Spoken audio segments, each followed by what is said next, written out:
여러분 안녕하십니까? 오랜만에 뵙습니다.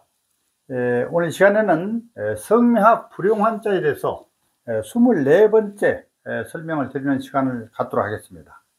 15개 한자를 설명드리려고 합니다. 성명학 불용환자가 이제 24번째이니까 그동안 많이 설명을 했습니다.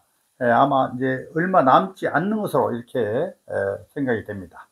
성명학 불용환자란 지난번에도 누누이 말씀을 드렸습니다만 이름에 사용하면 불리하다는 한자라는 거 아시죠?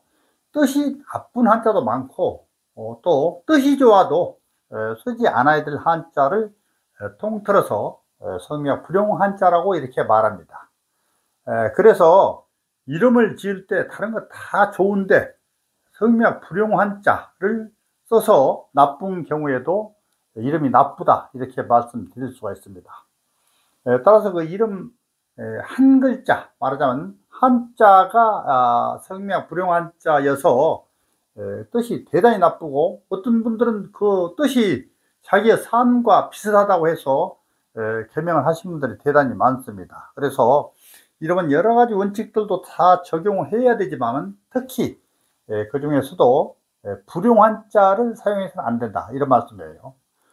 근데 이제 시중에 많은 장명소가 있지 않겠습니까? 그런데 아직까지도 성명 불용 한자에 대해서 잘 모르시는 분들이 대단히 많고 또 굳이 불용 한자 누가 그렇게 만들었느냐 이렇게 말씀하신 분들이 많습니다. 전통적으로 통계가 쫙 내려온 게 있는데도 불구하고 자기가 몰랐다고 해서 그냥 무시하는 경우라 이런 말씀이에요. 그러다 보니까 어떤 이름을 제가 풀이를 해볼 때 다 좋으나 불용 한자가 있다고 말씀을 드리는 경우에 그 이름을 지은 장명소에 그 문의를 했더니 불쾌하게 이렇게 생각했다고 합니다. 그래서 대부분 그래요. 사람들이요. 자기가 모르면 빨리 공부해서 아시면 되겠는데 그렇지 않아요. 고집 있고 개성이 강해서 그런지 몰라도 모르는 것은 그냥 무시하려고 하고 또 어떤 경우에는 누가 그러더냐고 따지고 심지어 심한 욕설까지 이렇게 하시는 분들이 계시다고 그래요. 그래서 미리 말씀을 드리고요. 이러면 여러 가지 원칙들이 있으나 성명 불용 한자 그거에 대해서 24번째 시간을 말씀을 드립니다. 그러면 첫 번째 이 글자가 있습니다. 이게 대나무 죽자예요. 대나무 죽자. 첫 번째 1번 대나무 죽자. 이 한자를 그러니까 쓰시는 분들이 있어요. 대나무같이 강하라고 해서 이렇게 쓰시는 것 같아요. 그러나 이 한자를 쓰시는 경우에는 어떤 뜻이 있느냐면 겉은 화려하나 속이 비어있는 형상으로 대나무 속이 비어있잖아요. 실속이 없는 생활이 지속되고 자존심과 자기 주장이 강하여 인덕이 없고 부모덕이 없으며 배우자덕이 없어서 가정이 적막하고 고독하게 살아간다는 이 한자입니다. 대나무 죽자 그렇다 이런 말씀이에요. 그 다음 두 번째 말씀드립니다. 두 번째 가운데 중자입니다. 가운데 중. 중간을 얘기할 때 가운데 중. 중도의 좌절과 실패가 많고 이 중자를 씀으로써 시비 구설 관제수가 많으며 특히 장남 장녀에게는 사용하지 않는 한자예요. 이 중자가 중간에 있기 때문에 그런 듯 싶습니다. 가운데 중자를 사용하지 않아야 되겠다. 제가 이제 광산김씨인데 중자가 돌림자예요. 돌림자라는 것은 목화, 토, 금, 수, 오행이 이렇게 이제 변환해서 쭉 대대로 이렇게 내려오는 것인데 그중에 세필도 중자가 돌림자인데 저는 물론 중자를 쓰지 않았습니다만은 중자가 불용 한자이기 때문에 개명을 하신 분들이 굉장히 많아요. 물론 개명 안 하신 분들 계셔요. 물론. 근데 개명을 안 하신다고 해서 갑자기 어떤 큰 일이 발생한다거나 그런 건 아니고 이름이란 좋은 운세를 더 좋게 하고 나쁜 운을 덜 나쁘게 한다 이렇게 하시면 되고요. 뭐든지 금상첨화라고 이름도 좋고 사주도 좀 좋겠지 않겠습니까? 그래서 미리미리 이런 걸 알고 개선하면 좋겠죠. 그 다음에 비슷한 글자도 있어요. 세 번째 중자입니다. 이것도요. 중자 다시 중자요. 이 중자는 버금중이라고 그래요. 버금중. 가운데 중자에서 왼쪽에 인자 붙어 있어요. 이것도 아까 그 가운데 중자 마찬가지로 중도의 좌절과 실패수가 많고 시비 구설수가 많다는 한자예요. 그래서 또한 그 관제수 많고 또 아까 말씀드렸듯이 장남, 장녀가 사용하면 안 되는 한자다. 이렇게 하시면 돼요. 버금 중을 말씀드릴게요. 네 번째 맞습니다. 네 번째는 무걸 중자, 무걸 중자. 저희가 이제 그 글자 가나다 순을 하기 때문에 오늘은 이제 지읒 발음으로 이렇게 이어지는데요. 네 번째는 무거울 중자입니다. 이 중자 무겁다는 그 중자예요. 이 중자를 이름에 쓰신 분들이 또 많이 계세요. 그런 분들은 고집이 세고 허영심이 많고 실속이 없다. 인덕이 없어서 자주 그 배신을 당하고 또 실직을 당하는 경우도 많고 사업 실패, 배우자와 이혼수, 그 다음에 사별 또는 질병 등의 고난이 따른다는 대단히 불리한 한자입니다. 무거울 중자 그렇다 이런 얘기예요. 그 다음에 다섯 번째 맞습니다. 다섯 번째는 땅지자예요. 땅지자.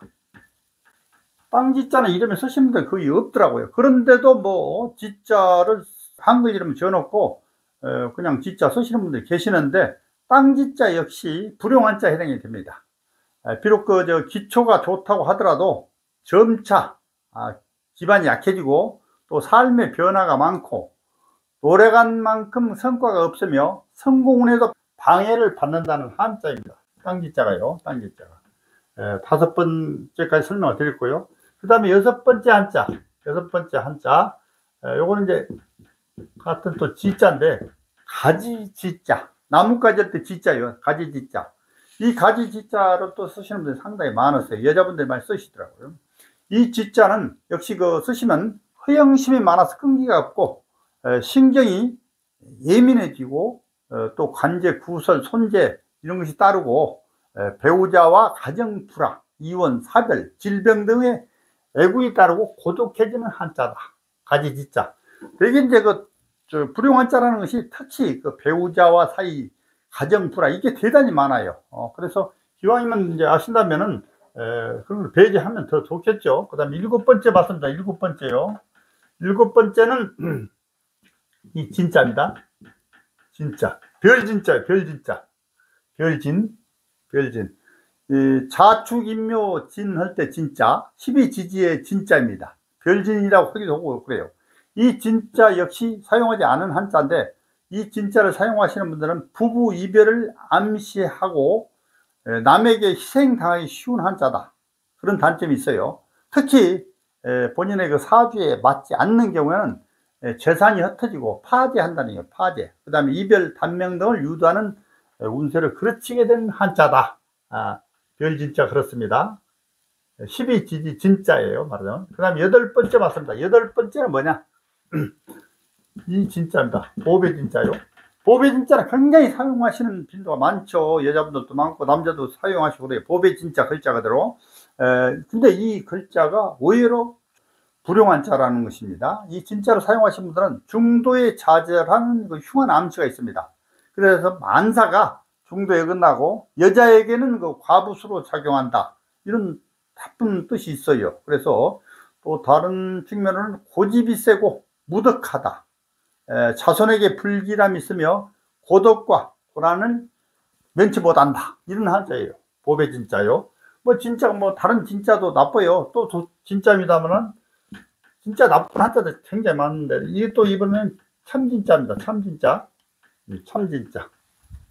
참진자도 이름에 쓰는 경우에 되게 빈도가 높지요. 근데 이 진자를 쓰시는 경우에 올량하고, 성격이 올량하고 온유하고 온순 성격이나 재난과 불행이 자주 발생한다는 한자예요. 불운을 가져오고 고독하게 된다는 한자. 관제, 구설, 손재, 또 이성 문제 등으로 풍파가 많다. 특히 여자에게는 남편덕이 없다. 이런 참진자 그렇습니다.